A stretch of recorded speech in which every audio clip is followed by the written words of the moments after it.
याला सुंदर तुम्ही नारळ वगैरे किंवा इथे चणे किंवा हे खाण्याचं सामान घेऊ शकता प्रसाद म्हणून. तुम्ही आत ते देऊ शकता आणि इथनं बहुतेक लोक नारळ घेतात ना. सो या आजीकडनं आल्यानंतर घ्या आणि मग तुम्ही इकडे दत्तदेवकडे जाऊ शकता. इथनं सुंदरसं मंदिर आहे.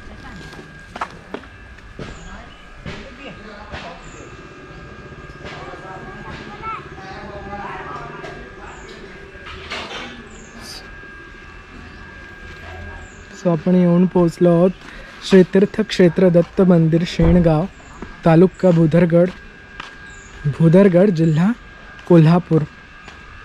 इथे दत्तदेवांचं सुंदर देवालय आहे.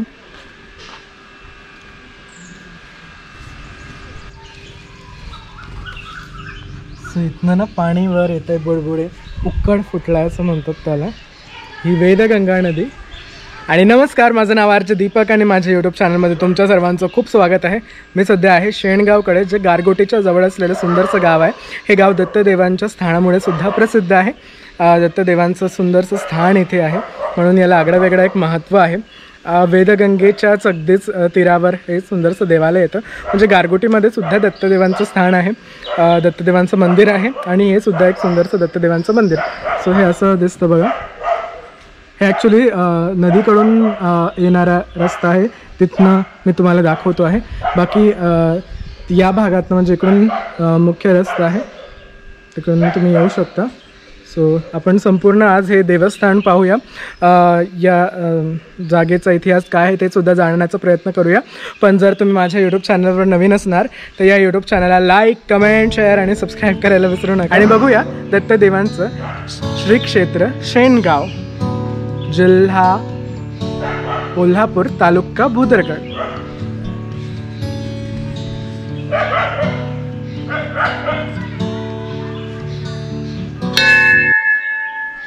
इथे पाळणा आहे दत्तदेवांचा. कालच उत्सव झाला, त्याच्या निमित्त काल दत्त जयंती होते. आणि आता आपण दर्शन घेऊया.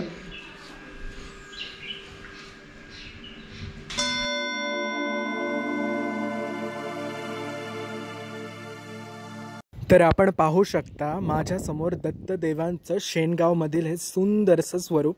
यांना एकमुखी दत्त असं म्हणतात आणि अख्ख्या पंचक्रोशीत ते प्रसिद्ध आहे.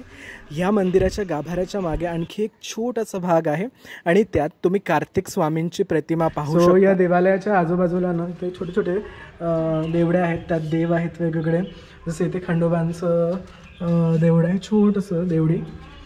इथे कार्तिक स्वामी आहेत आणि इथनं पाहिलं ना तरी तुम्ही कार्तिक स्वामींचं दर्शन घेऊ शकता.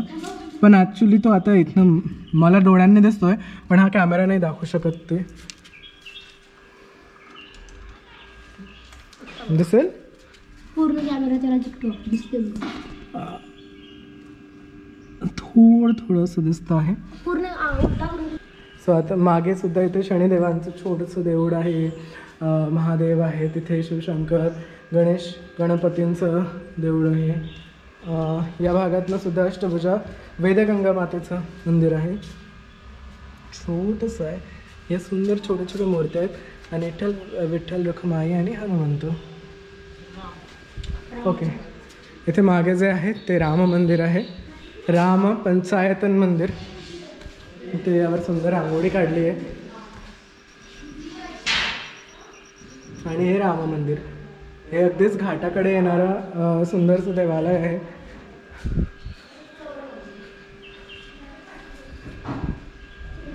आणि याचंही बांधकाम होतं आहे. सो अगदीच सुंदर भाग आहे. सो या सुंदरशा दत्त देवस्थानी म्हणजे शेणगाव इथे मी आहे. माझ्यासोबत या संस्थानाचे विश्वस्त आहेत. नमस्कार सर. नमस्कार सर, मला या मंदिराबद्दल सांगा ना. हे देवस्थान किती जुनं आहे किंवा काय इतिहास आहे याचा? हे देवस्थान अंदाजे 500 वर्षापूर्वीचं जुनं आहे. अच्छा.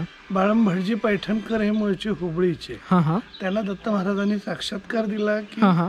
मी शेणगाव गावी आहे. या गावाचं मूळ नाव शयनग्राम ओके आहे. तर इथं बाळम भटजी पैठणकर आले आणि त्यांनी इथं मंदिराची स्थापना केली. ओके. या मंदिरातील मूर्ती आणि पादुका ह्या त्यांनी स्वतः घडवलेल्या आहेत. वाव. आणि आख्यायिका किंवा इथले साक्षात्कार जे आहेत ते असे आहेत की दत्त महाराज नरसोबावाडीहून हम्म. खाली कोकणात माणगावला जात असताना अच्छा, ते इथं विश्रांतीला यायचे. म्हणून या जागेला शयनग्राम शयनग्राम असं म्हटलं जातं. वाव. अच्छा. आणि आता ह्या शेडेबद्दल तुम्ही मला थोडं सांगत होता. आपण हा जो घाटाची हे बघताय, शिळा बघताय, शिळा बघतोय. ती शके 1818 साली अप्पाजी नारायण पाटील शेणगाव अच्छा. यांनी ह्या घाटाची हे बसवले, घाट अच्छा, या घाट बनवलेला आहे तो. अच्छा त्यांच्या देणगीतून झाले. अच्छा.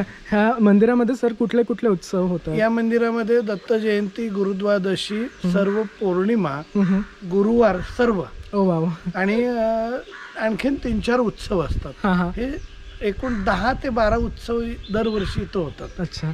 दत्त जयंती, गुरुद्वादशीला लाख लोकांच्या पेक्षा जास्त लोक इथं येतात. वाव. आणि कार्तिकी पौर्णिमा इथं होते.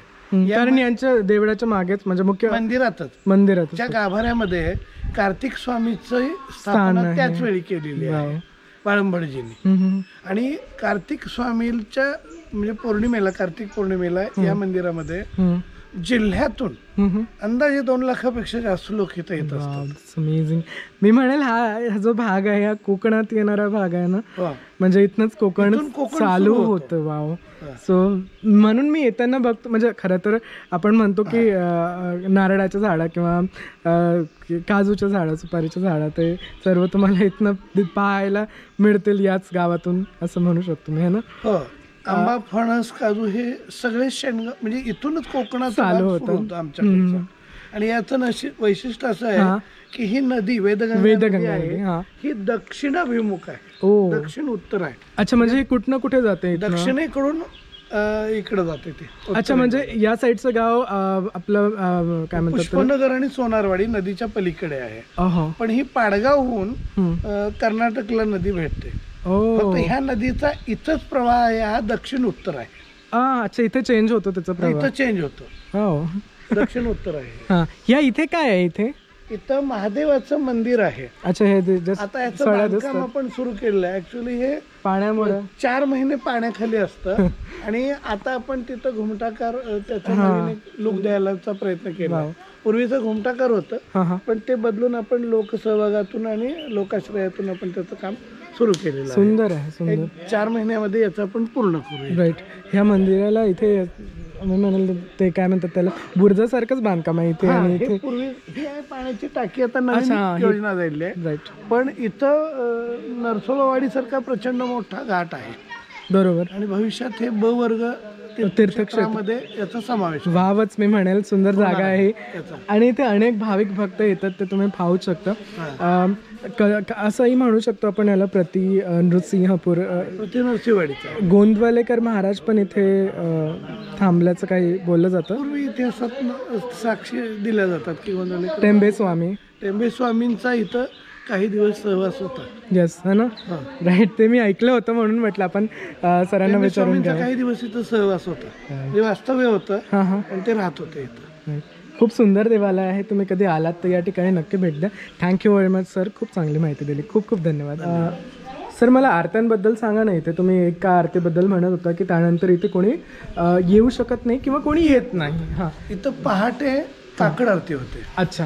त्यानंतर सकाळची पहिली पूजा होते, त्यानंतर दुपारची महापूजा होते, प्रसाद नैवेद्य होतो, त्यानंतर रात्री 8 वाजता परत संध्याकाळची आरती होते. अच्छा. आणि रात्री 11 नंतर शेज आरती होते. शेज आरती. तर या आरतीला मे बी या आरती नंतर या आरती नंतर इथे या मंदिरात खाली कोणी येत नाही. ती 11 वाजता होते रात्री, शेवटची आरती. अच्छा.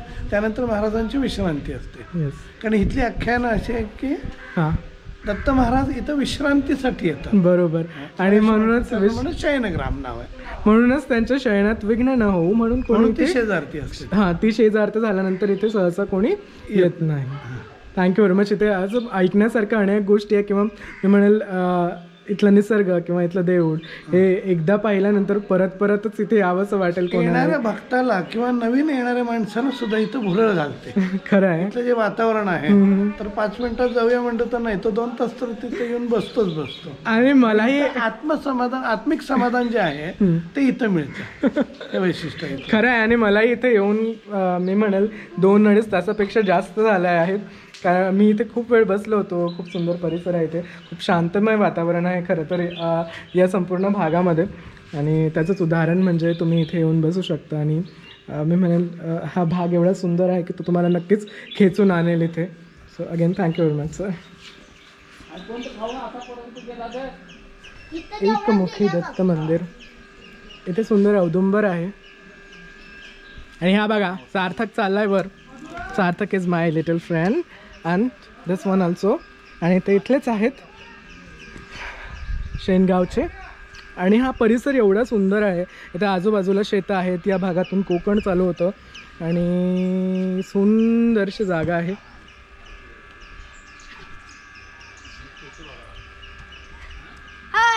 बाय. सो आय होप तुम्हाला माझे इथले सफर नक्कीच आवडले असणार. दत्तस्थान खूप सुंदर आहे. तेव्हा तुम्ही जेव्हा वेळ मिळेल तेव्हा नक्की इथे या. आय होप तुम्हाला हा व्हिडिओ आवडला असणार. जर तुम्हाला हा व्हिडिओ आवडला तर या व्हिडिओला लाईक करा, शेअर करा, कमेंट करा आणि माझ्या यूट्यूब चॅनलला सबस्क्राईब करा. नक्की करा. Thank you very much for watching this video. Thank you very much for watching this video. भेटूया एका नवीन ठिकाणी नवीन जागेवर. तोपर्यंत bye and take care. Bye Sarthak.